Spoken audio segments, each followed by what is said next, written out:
नमस्कार, मराठी अपडेट गुरु या यूट्यूब चॅनलवर संपूर्ण महाराष्ट्रातील लाडक्या बहिणींचं मी ओमकार स्वागत करतो। तर लाडक्या बहिणींना जुलै महिन्याची जी रक्षाबंधनापूर्वीची ओवाळणी आहे त्याचं वितरण अजून देखील सुरू आहे। उद्यापर्यंत म्हणजे रक्षाबंधनाच्या पूर्वसंध्येपर्यंत हे वितरण सुरू राहणार आहे। त्यामुळे आतापर्यंत ज्यांना ज्या लाडक्या बहिणी पात्र आहेत त्यांना लाडक्या बहिणींना रक्षाबंधनाची ओवाळणी मिळालीच आहे।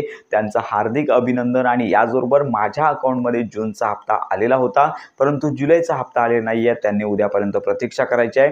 तुमचे देखील जो लाभ आहे जुलै महिन्याची ओवाळणी 1500 रुपये हा तुम्हाला मिळणार आहे। आज देखील प्रेस कॉन्फरन्स झाली। मंत्री आदिताई तटकरे यांनी सांगितलं की लाडक्या बहिणींना त्यांचे जे हप्ते आहेत म्हणजे जे 1500 रुपये आहेत जुलै महिन्याचे वितरणाचं काम सुरू आहे। त्यामुळे लवकरच उर्वरित पात्र लाडक्या बहिणींना उद्यापर्यंत हा जो लाभ आहे तो मिळणार आहे। त्यामुळे त्यांची देखील प्रतीक्षा संपणार आहे। ओवाळणी त्यांच्या बँक खात्यामध्ये बहुतेकशा म्हणजे जास्तीत जास्त संख्येने लाडक्या बहिणीच्या पात्र आहेत यांना हा हप्ता वितरित झालेला आहे। अपात्र बहिणी आहेत 26 लाखापर्यंत।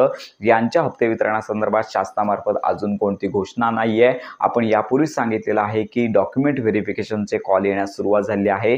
कागदपत्र पडताळणी होऊन नंतर त्यांना हप्ता द्यायचा की नाही आहे, किंवा एका रेशन कार्डवरती 2 बहिणींना लाभ द्यायचा किंवा एकच लाभ द्यायचा या संदर्भात देखील शासनामार्फत पुढची पावले उचलली जात आहेत। त्यामुळे आज सकाळी देखील महत्त्वाचे जे मोठे न्यूज चॅनल आहेत या ठिकाणी देखील सांगण्यात आलेलं आहे की आता ज्या लाडक्या बहिणी अपात्र आहेत, एका रेशन कार्डवरती 2 पेक्षा अधिक लाडक्या बहिणी लाभ घेत होत्या, अशा एकूण 3 लाडक्या बहिणींपैकी 2 लाडक्या बहिणींना लाभ मिळायची शक्यता होती। परंतु आज काही न्यूज चॅनलवरती या 2 पैकी केवळ एकीलाच लाभ मिळेल अशी देखील माहिती समोर येते। पण ही माहिती समोरच येते, याच्यामध्ये अजून कोणतीच सत्यता नाही आहे। त्यामुळे अशा प्रकारचे अनेक व्हिडिओज येतील।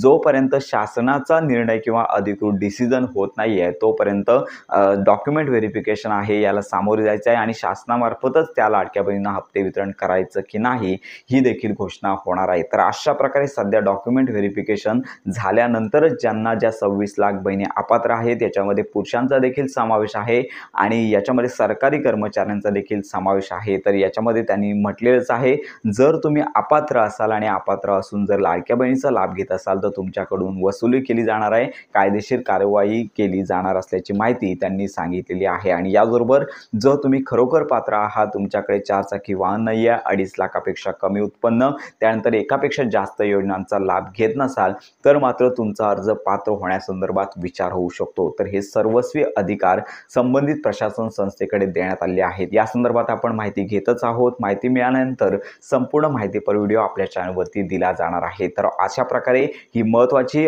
अपडेट संपूर्ण महाराष्ट्रातील लाडक्या बहिणी ज्या पात्र आहेत त्याचबरोबर अपात्र आहेत, ज्या पात्र असून देखील अपात्र ठरलेले आहेत यांच्यापर्यंत नक्की पोहोचवा। योजनांसंदर्भात खात्रीशीर माहिती करता आपल्या मराठी अपडेट गुरु या यूट्यूब चॅनलच्या कनेक्टमध्ये राहा।